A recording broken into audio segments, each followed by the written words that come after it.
ಮುಂದಿನ ಅವರ ಭವಿಷ್ಯವನ್ನು ಯಾವುದೇ ರೀತಿಯಲ್ಲಿ ಅವರಿಗೆ ನಿಶ್ಶಕ್ತರಾಗಬಾರ್ದು, ಅವರೆಲ್ಲರೂ ಕೂಡ ಆರೋಗ್ಯವಾಗಿರಬೇಕಂಥೇಳಿ ಇಡೀ ರಾಷ್ಟ್ರ ವ್ಯಾಪ್ತಿಯಲ್ಲಿ ಈ ಕಾರ್ಯಕ್ರಮವನ್ನು ಸರ್ಕಾರದ ವತಿಯಿಂದ ಮಾಡ್ತಾಯಿದ್ದೀವಿ. ಇದನ್ನು ಹಳ್ಳಿ ಭಾಗದಲ್ಲಿ 3 ದಿವಸ ಇವತ್ತಿಂದ ಎಲ್ಲರೂ ಕೂಡ ಎಲ್ಲ ಸರ್ಕಾರಿ ನಮ್ಮ ಆಶಾ ಕಾರ್ಯಕರ್ತರು ನಮ್ಮ ಇವರೆಲ್ಲರೂ ಕೂಡ ಯಾರೆಲ್ಲ ಮಕ್ಕಳು 0 to 5 ಇದ್ದಾರೆ ಅವ್ರಿಗೆಲ್ಲರೂ ಕೂಡ ಮಾಡ್ತಾರೆ. ಪಟ್ಟಣ ವ್ಯಾಪ್ತಿಯಲ್ಲಿ 4 ದಿವಸ ಈ ಕಾರ್ಯಕ್ರಮನ ಪ್ರತಿ ಮಕ್ಕಳಿಗೆ ಹುಡುಕಿ ಅವ್ರ ಮನೆಗೆ ಹೋಗಿ ಈ ಆಚಾರ ವಿಚಾರವನ್ನು ಅವ್ರಿಗೆ ತಿಳಿಸಿ ಈ ಕಾರ್ಯಕ್ರಮದ ಬಗ್ಗೆ ಇನ್ನೂ ಸ್ವಲ್ಪ ಅರಿವನ್ನು ಮೂಡಿಸಿ ಎಲ್ಲ ನನ್ನ ತಾಯಂದಿರಿಗೆ ನಮ್ಮ ಅಕ್ಕ ತಂಗಿಯರಿಗೆ ಈ ಕಾರ್ಯಕ್ರಮದ ಬಗ್ಗೆ ಅರಿವನ್ನು ಮೂಡಿಸಿ ಮಕ್ಕಳಿಗೆ ಪೋಲಿಯೋ ಡ್ರಾಪ್ಸನ್ನು ಮಾಡುವಂಥ ಕಾರ್ಯಕ್ರಮವನ್ನು ಮಾಡ್ತಾರೆ ಹಮ್ಮಿಕೊಂಡಿದ್ವಿ.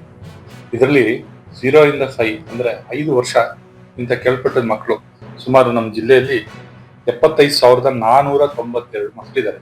ಇಷ್ಟು ಜನಕ್ಕೂ ನಾವು ಪೋಲಿಯೋ ಡ್ರಾಪ್ಸ್ ಹಾಕಿ ಏನು ಈ ಪೋಲಿಯೋ ಕಾಯಿಲೆಯಿಂದ ಈಗ ಆಲ್ರೆಡಿ ತಡೆಗಟ್ಟಿದ್ದೀವಿ. ದೇಶ ಸಂಪೂರ್ಣ ಪೋಲಿಯೋ ಕಾಯಿಲೆಯಿಂದ ಎಲ್ಲೂ ಕೇಸಸ್ ರಿಪೋರ್ಟ್ ಆಗಿಲ್ಲ. ಆದ್ರೂ ಇದನ್ನು ಮುನ್ನೆಚ್ಚರಿಕೆಯಾಗಿ ಪೋಲಿಯೋ ತಡೆಗಟ್ಟಿಗೋಸ್ಕರ ಇವತ್ತು 75,492 ಮಕ್ಕಳಿಗೆ ನಾವು ನಮ್ಮ ಜಿಲ್ಲೆಯಲ್ಲಿ ಪೋಲಿಯೋ ಹನಿಯನ್ನು ಹಾಕೋ ಕಾರ್ಯಕ್ರಮವನ್ನು ಹಮ್ಮಿಕೊಂಡಿದ್ದೀವಿ.